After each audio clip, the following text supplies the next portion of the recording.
Okay, guys, sorry for the delay. It comes up with a screen for me and lets me look at the second part, but when I join it, I'm out there by myself. So I just have to learn to go to a different screen. So my bad, I've learned that. So hopefully I will not delay us any further.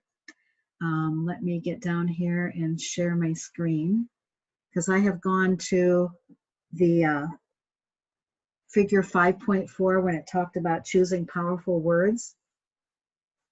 And can everybody see that? Two sides of the story, right? No, no. Yeah, can't see your screen. Okay, I did share screen, but maybe I'm on the wrong. Here we go. Okay, there we are. Okay, let me get out of this. Now you can see it, correct? Okay, good. Thank you guys being patient with me. So you can see here how they use different words, and they explain kind of how they used them. Robust is just a great word. Meaning it's more than strong. It's going to resilient and be comprehensive as well. So robust is just it's a really good word to use. The truly global economy, that kind of is suggesting that that it's not quite a global economy yet, but a truly global one that is not questioned as if it's a global economy or not. Gold standard is again a term borrowed from economics. You guys can read what it's saying there, but significant and positive. Just you can see that all of these are great words that, and again, explains below. Let me see down here below if you saw this. This is formal. This is formal language because it is a report with global and public readership. So again, you finance and accounting majors can probably relate to this. Carve out is stronger than remove. Carve out, you know, it's demonstrative words that are really great to understand. I just think it's a good example that was in the book. I won't belabor it any farther than that. Let's go on to what the next article is, or the next table here is, and let me get it switched around so that it will be in the right. So this is the active or passive voice. And again, I hadn't really thought about where passive, what I see many times is I see people using the passive voice when it should be the active voice. So the differences between here, excuse me. The differences between here is it's talking about what was acted upon by the verb.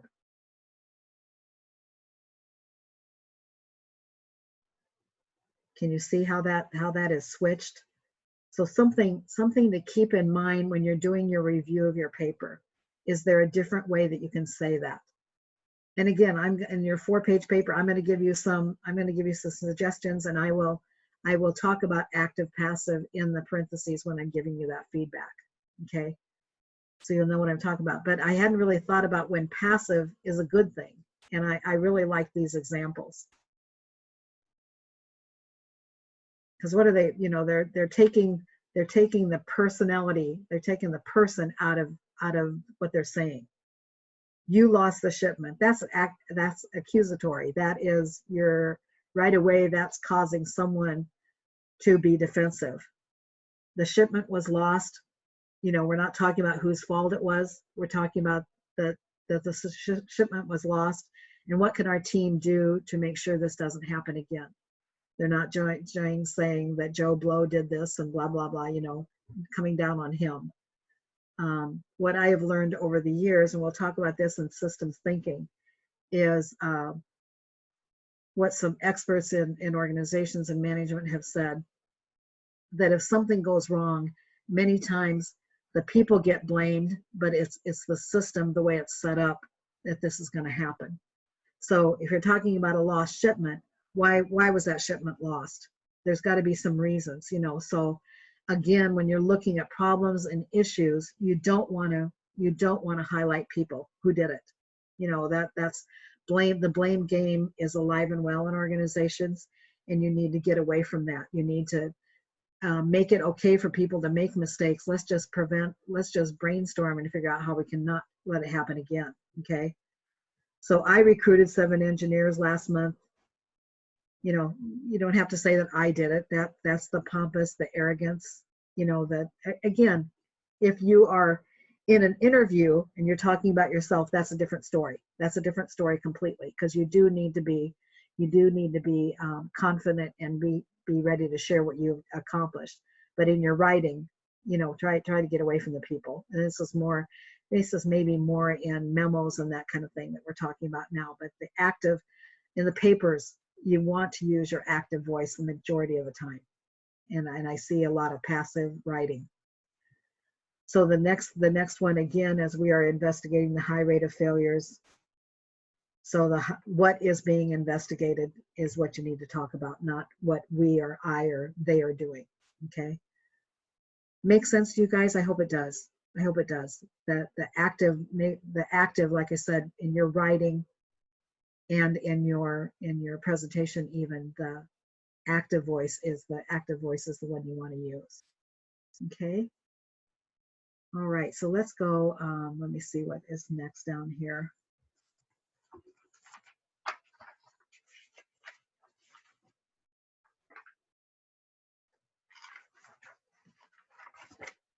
Going the wrong way, forgive me.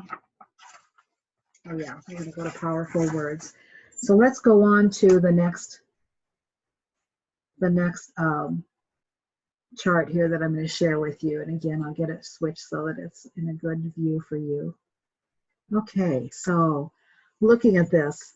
So again, remember last session we talked about the 185 powerful words. This is another great example of powerful words.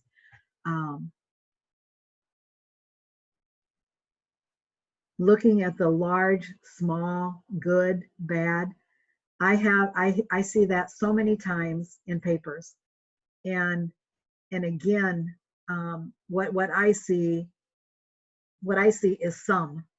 Some, SOME, is not a good word to use ever. Many is probably not a good word to use, because how much are they? Many. You may say that often this happens instead of many people do this, many organizations do this. The good and the bad, like I said, it's just what is good or bad. You have to talk about something more descriptive. And you can see that abysmal. That's a great word. That's a great word. Something you don't hear every day. And let's talk about that for just a minute. In my grad studies, one of my classmates, I only had 19 classmates, or only 20 of us went through the program together.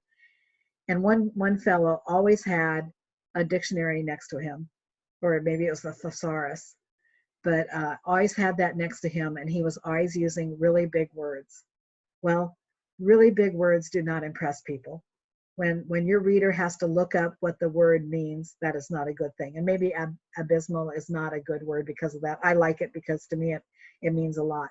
But let me give you another example. So I always got kind of what am I going to say? I kind of didn't have a lot of he wasn't very credible to me, because if you have to sit there and look up words to say what you're going to say, and again, they were words that the normal person would not know. Okay. One time in undergrad, I was teaching, I think it was Principles of Management. This was a long time ago, probably 10 years ago. I was teaching at Mount Mercy undergrad. And one of my students, who was not the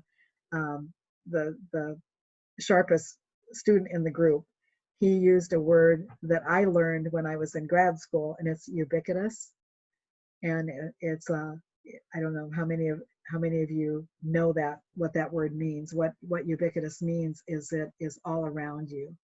So I would say that right now, chaos is ubiquitous in our society because of this coronavirus. Okay, but anyway, he had the word in his presentation, And after his presentation, I asked him one-on-one, I said, Jamie, do you know what ubiquitous means? And he said, no. And I said, okay, then don't use it. Because he didn't even know what it meant. You know what I'm saying? It was in his presentation. So that's kind of it's kind of I'm sure you guys will, you ladies and gentlemen, not guys. That's my informalness coming out here. I'm sure you will find that over your career, you're going to learn more words that you didn't know what the meaning was, and you look it up and you'll start using it yourself. So it's kind of fun. And one of those words is paradigm. How many of you know what paradigm means? Yes, yes. You guys raise your hands. You know what? Do you know what paradigm means? Okay. Well, a paradigm means it's your mindset. It's your mindset, your frame of mind. And so, for example, if you just had a new baby, you would be looking at everything you see would have that slant on what you're seeing. Okay, so kind of interesting overall. But when I was in school in the 90s, would be almost 30 or 25 years ago now, guys. I was in your place, and they used the word paradigm, and I asked the professor how to spell it because I had never heard the word before, and everybody else didn't know it either. So just kind of fun that during your career and your working career and your life, you're going to come up with words that are really good words, but they're new words. And they talked a little bit about this. So again, potentially weak words, we are committed to providing. We provide. It is in our best interest. We should do this. So unfamiliar words. So ascertain, consummate, peruse, circumvent, unequivocal. You know, I don't think this textbook is very, very old. Let me look and see what the date is for this textbook. 2012, so that isn't so old that I don't know that these unfamiliar words are really unfamiliar, but saying them in language that you're sure that everybody would understand. I think maybe a circumvent. I guess there are some here that are bad. But anyway, so then let's go to the cliches and buzzwords. Because one thing I'm gonna point out to you is when you use slang. When you use slang, what you need to account when you're doing your polishing is if you put yourself into the experience of an international student, are they going to understand what you're talking about? If they don't understand that, then that's not the right words. That's not the right words to use. So again,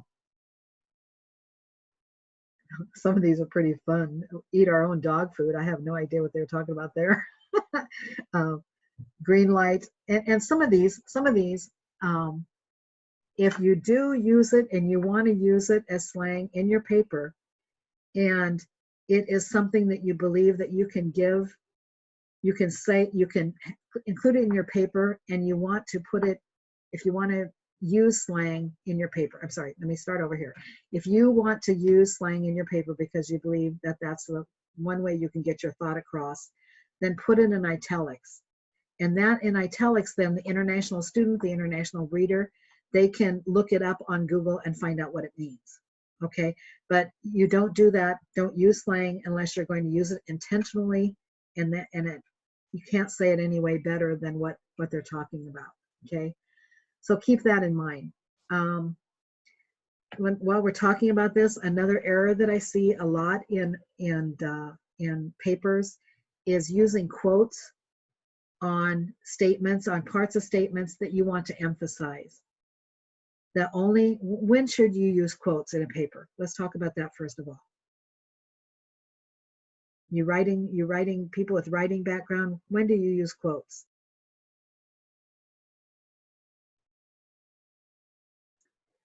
Josh, Caroline, anybody? When taking and using a direct statement from somebody else? Absolutely, from some source. And so lots of times people use quotes when they want to emphasize something. In APA, when you want to emphasize something, use italics. I give that feedback over and over and over again to students. because you want to emphasize this part of what you're talking about, but it's not a quote from somewhere. If you have quote marks, it should be a quote from what source, and the site should be there. And again, you don't want to oversight. You don't want to, the only time you use a direct quote is when you cannot find words to say it better or say the same thing, okay? So again, you can see these. An uphill battle would be a challenge, writing on the walls, prediction, call the shots, lead, take by storm. Yeah, you can look these over, but I think they're a real good example of how you can use some words and trying to boil the ocean. Okay, human capital. Do we have HR management majors in this class? Anybody? Because we've talked about how do employees feel about being talked about as human capital. Okay, so they're saying instead of saying that, it's people, employees, the workforce. To me, I like the term because it's showing that you value them greatly. Okay, but other people think of it as kind of you're looking at me like a building instead of who I am. I feel like that just dehumanizes a little bit. Okay. When you're talking to general employees, like in Yeah. a business aspect, when you're talking like about business, it's fine, but Yeah. Yep, and I can understand that. So anyway, I think these are real good, powerful. How can you say it better? So just keep that in mind. Let's go back to the PowerPoint. Okay, so we've already talked about, did we look at this table or not? I can't remember. Active voice, we did, didn't we? We looked at that table already. Okay, so let's keep moving here. Okay, so I'm sorry, I skipped a slide here. I went too fast. Okay, so here we're talking about, which I thought was pretty interesting. I've never heard this before. So I learned right along with you guys. So when you're talking about denotative meanings and connotative meanings, and they gave us a couple of really good examples here, is denotative meaning really means it's they're talking about an object. They're talking about something that is solid and concrete that you can talk about. And so when you're talking about a desk, of course, it's a piece of furniture that has drawers, it has a place to put a lamp, you know what I mean? That's how you would describe it. But the connotative meaning with desk is, what do you do with the desk? Okay, so what does desk bring to mind for you? So again, it's this example is not strong or emotional, but again, it's what kind of thoughts are associated with that word. Okay, so then fail. Fail, definitely the connotative meaning is negative and can really, nobody likes to fail. So when you're talking about somebody failing, whether it's in grades or whether it's in a task that they were doing for work, whatever, no one likes to fail. When I first started learning about lean and process improvement, they said fail fast. And I thought, that's crazy. Nobody ever wants to fail, let alone failing fast. But what they meant is when something is going wrong, try to fix it. And if you fail, at least you're doing something. You're going to find out this didn't work and maybe something else will. So that's what it meant by fail safe or fail fast. But again, these two different ways of saying the same thing. The sales team failed to meet its annual quota, which right now you're making them defensive. That statement makes them defensive. But then the sales department achieved 85% of its goal. You can say that without the negativity. I mean, goals are not good goals if you reach them 100%, correct? But again, it's however you frame things, and that's what kind of they're talking about, is to make sure. And so, for example, one of the things, I have a presentation on accountability, and when we talk about the word accountability, has a built-in meaning that is pretty negative, because what comes up when you're talking about accountability is you were supposed to do that, and they're called on the carpet to do that, and you're fired because you're not accountable. And so does anybody go, I want to be more accountable? They raise their hand. No, not usually. Okay. So just know that some words are have a very negative connotation that is associated with them. Okay. And then balancing abstract and concrete words in your writing. It's not good to use all abstract, and it's not good to use all concrete terms either. And so the examples here, I really could relate to the quality, because I worked for the Iowa Quality Center. Okay, so when people hear the Iowa Quality Center, the first thing was they would say, oh, it's a part of state of Iowa because it has Iowa in it. No, it's not. Well, then it's about quality. And what is quality? How do you define quality? It's tough. And so many people, when they would look at that, they would, if quality wasn't in their job title, like a quality engineer or a quality satisfaction engineer, or some part of quality, director of quality, they didn't think that this organization was for them. And they were, our organization is for everyone that wants to improve. Okay. And so, so anyway, I really was drawn to that word, especially, which makes sense. But the term is that, so things that are more concrete are like a chair, a horse, a rose, you're actually naming something. But what they talked about was kind of funny is, as the decades pass here, there's new terms that come out of technology. And I highlighted those 3 terms just to show you that those are some things that probably within the last 20 years were not used. Okay. So software, the term website, the term database, okay, those have come out of the use of technology. So what they said is it's good to balance the use of those. You can use some abstract terms, but then define them in more concrete terms, is what the advice was. Okay, making sense to you, hopefully. And then examples of powerful words, and we already looked at those. I just think those are super powerful for you to pay attention to. So I think we have pretty much covered those already. And then it goes into a bigger picture now. We're going to talk about the elements of a paragraph. And I see this in papers. I think the biggest weakness I see is the transitions. And this happens in presentations too, in group presentations, guys. It wasn't very often that I saw 2 people were talking that now Joy will talk about this part of our global, international etiquette. Okay, I didn't see that a lot. And transitions are just as important in papers. We've talked about this and that. Now we're going to move on to this subject, or this paper is going to move on. That's another thing. If you're talking about we are doing this and we are doing that, it's really the paper that's talking. So, keep that in mind as you're going through this. Okay. So topic sentence, support sentences in that paragraph, and then transitions to the next point is really, really, really critical. It keeps the reader engaged. So we're going to look at the 5 techniques for developing paragraphs. Let me bring that up here.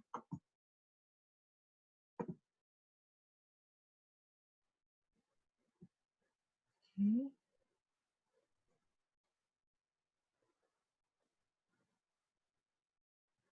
Okay, so they're talking about 5 techniques for developing our illustrations, giving examples that demonstrate the idea. I don't know about you, but examples are so critical to me. For me to understand something, give me an example and it will make the light up. Okay, so to keep that in mind as you're writing. We lost some people in the second section, I think, didn't we, guys? I'll have to look at that, why we lost them. I don't think anybody else is there. Okay, so anyway, illustration, again, is the technique. Comparison or contrast. That is a real good, let me see if I can't pull Making meetings more productive, that is Lena's topic. So comparison or contrast, a bad meeting to a great meeting, great use of paragraphs. Okay, so I'm so passionate about bad meetings. I've been in too many organizations that have horrible meetings, and it is painful for people to live through. And many times, people will not speak up and try to get the meeting to improve. So pay close attention to Lena's presentation in the future here, okay? But again, comparison or contrast, that would be a way to use that. Let me see if I can see another. Building strong relationships. That's Caroline's. It's building strong relationships.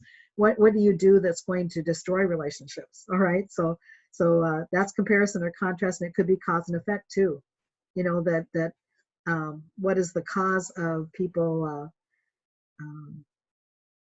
deciding they want to end the relationship with you or make your relationship weak? How can you change that? How can you get more trust with them if you want to build on that? And then again, showing the classification as a way to break down your writing also is showing how to general ideas broken into specific categories. Shay is going to talk about blogging and microblogging. I'm so glad you chose that, Shay, because it is, oh no, we lost Shay. Well, we'll have to make sure that she knows that her topic is blogging and microblogging. That's just a great topic. Great topic out there. So classification, how do you even start to write a blog, right? And then go from there to the different types of blogs. Makes sense, guys? And then problem and solution. So presenting a problem and then discussing the solution. So anyway, this kind of helps you decide how to develop your paragraphs, all right, when you're writing. So that is something there for you. Is that the last of our handouts? Yes, it is. So let me get back to the PowerPoint. Okay, and we're done with the PowerPoint. So it looks like we've got about, it's not even telling us how much time we have left. So we have quite a bit of time. I want to bring up, I'm going to stop share here for just a minute. And I want to bring up, I don't know if I can figure out where it's at.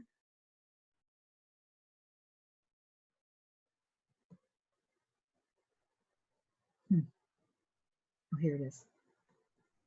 Stop share. So just a minute, let me bring up one of your, for somebody in the other section, it was their reference page. I wanted to bring it up.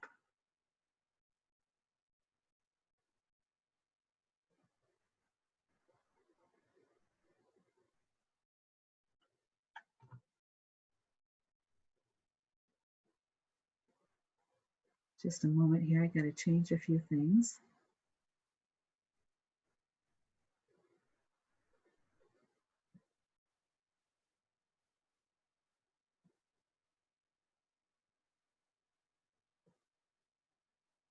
Okay, we have 10 minutes left, so this is perfect. Okay, so this is, let me get back to where I want to be, and then I will share here.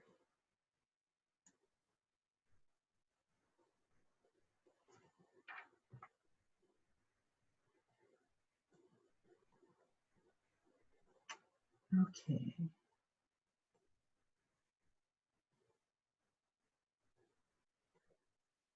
Okay, let me get back into sharing. Where is it at? Forgive me, guys. I thought things had gone smoother today. Are you still with me? Would somebody say you're still with me? If you're not, I'm in trouble. I'm here, Dr. Okay, Deb. you're good. You're good. Okay, good. Okay, can you see? No, I haven't got, here, let me share the screen. Let me get back to, forgive me. I think it's gone smoother today, but it's still not faultless. Okay, you guys can see the research paper references list, correct? It's getting there. It's getting there. Okay, good. Okay, so this is the, everybody can see it now?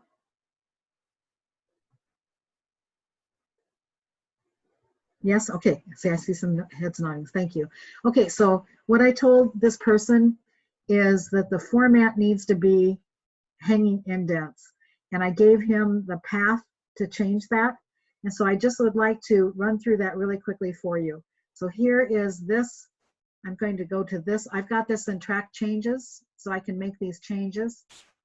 And so I'm going to go to home and to paragraph. And if you see indentation here, and it's the special hanging indent. Okay, so I could say okay, and it's going to change it to hanging indent. I mean, you could do all of these at the same time. All of these at the same time. Let me give you one other. So again, we're going to go to paragraph. And again, it's talking about what the spacing is. We want it to be double spaced, and we want the hanging indent. So I'm going to change those entries just really quickly, just like that. So that is what we're talking about, how you get to hanging indent. I see here it's a little bit different than, it's probably because we went to double spacing. So anyway, keep that in mind. And again, the titles, this is the original title. This is the subtitle. Anything past the colon is the subtitle. So the way to do this, if I was doing this, I highlighted it. So let me, I'm going to take the highlight off. But how I would change it, and again, it's tracking changes, is this would be the small g, small w, and so on. Whoops. Okay, so you understand what I'm saying. Yeah, this is small letters. This one stays the same. The rest of these would go to small letters. So, okay, so then authors, again, what I noticed for his authors, they're not in alphabetical order. Here's Tardik Brenner's first, that would be good. Duchendorf should be next. Nego should be, and then I'm not sure what this D is. I can't believe it was just somebody that their name was D. And maybe it was, you know, I'm not questioning that, but to keep in mind this, okay? Okay, so any questions at all? But this is the kind of feedback that I will give to you guys too for your references. So you'll know what you're doing wrong. I did the things that he did right. He did talk about where he retrieved things from. He also took off the blue. Usually when you have a link like that, it's in the blue hyperlink. You know, you don't want that in your references page. Here, I would, you know, of course, he just made this a reference paper references list. I would take that away, and it should be just references. It's not works cited. It's not sources. It's just references is the title on the reference page. So any questions about that at all? And again, I'll give you feedback. Each one of you feedback. Okay. Well, Shay is back. I'm sorry, Shay, I missed you. We talked about blogging and anti-blogging. I hope you were on when we were talking about that. That was a good way to organize your papers. So looks like we have just under 5 minutes left. Does anybody have any questions about anything? The four-page paper is due on April 14th. So a week from Tuesday, next Tuesday. You know when like the cover letter might be due? Are you still having that as an assignment? Oh yes, the cover letter. I need to add that, and I'll give you some time on that. Okay, so forgive me, I didn't get a chance to. What I was working on a lot in between classes was trying to get the recordings out there. What happens when we finish the part one? It starts converting it right away so that into a file is what it starts. But that interferes with our ability to move from sources to sources and pages to pages. So I've always stopped that. So then I have to go back in and do it. And each one of them takes about an hour to convert to a recording. And then I need to take it to YouTube. So hopefully those recordings, I see that a lot of people are not looking at the recordings. I'm going to have to really jump on some people that have missed the classes that are not taking advantage of having them out there. Okay, so that's not you guys. You guys are here, but they are there if you want to go through them and try to figure out if there's something you're missing. But was the handout, I guess I'd really like feedback from you guys. if there's something I can do better to make these sessions better for you. Okay. I really want that feedback. I think I'm getting better at switching in between applications, so that makes it a little bit easier. So What's okay. your expectation on the length of the reflection due tonight? There's no expectation. It's whatever your thoughts are. Okay. All right. Yep. It's whatever your thoughts are. Just I really get what I want to say. I want to get inside your head. So if you answer those questions, that's that'll give you some lead on what your thoughts are about what you learned. Okay. All right. Well, thank you guys. Have a nice weekend. Everybody stay safe. How's everybody coping with not seeing people? It's rough. Yeah, it is. I don't know what exactly constitutes clinical depression, but I think I might have it. Yeah. Yeah. Are you still? Oh. Is everybody still working? People have Yeah. jobs. Okay. I see Emily is, and that's at Hy-Vee, correct? Yep. Ariel, you're not. The just Iowa got- Insurance Division deemed us all essential employees, so I've been putting in 45 hours of work a week. Okay. Lucky. But do you have to go in the office though? Yeah, but it's the lobby shut down, so it's actually quite Okay. quiet. But I do have to take phone calls and emails. Yeah. Ariel, you just got an internship, didn't you? Yeah, I did. I saw on LinkedIn. Yeah. That's good. So you guys remember you can connect with me on LinkedIn if you want to. Oh, Josh is happy about that. So no dogs or cats today? Nothing She's yet? around somewhere. She's She is? roaming. Okay. Yeah. I think my cat is about ready to die. I just feel so bad. She is not able to eat. And I'm giving her all kinds of stuff to eat and drink, and she's purring all the time and follows me around like a little puppy, but she's getting so thin. I think I'm going to have her put down, which is really sad. So anyway, okay, guys, thank you so much. Take Have a care. nice weekend. You too. Bye-bye. I want to hear Thanks. more about Ariel's internship. Where'd you get that? Yes, Phil. I'm an intern with the Cedar Rapids River Kings, so the indoor football team. Woohoo! Yeah. That's Nice. fun. Now, is that what kind of football is it? Arena? Yep.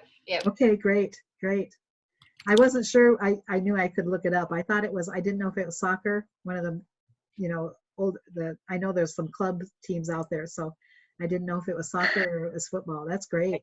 Football, That's yep. fun. Arena football's fast, isn't it? Yes, it is. Yeah. Oh, I love it. So, okay. Thank you so much, guys. Have a nice weekend.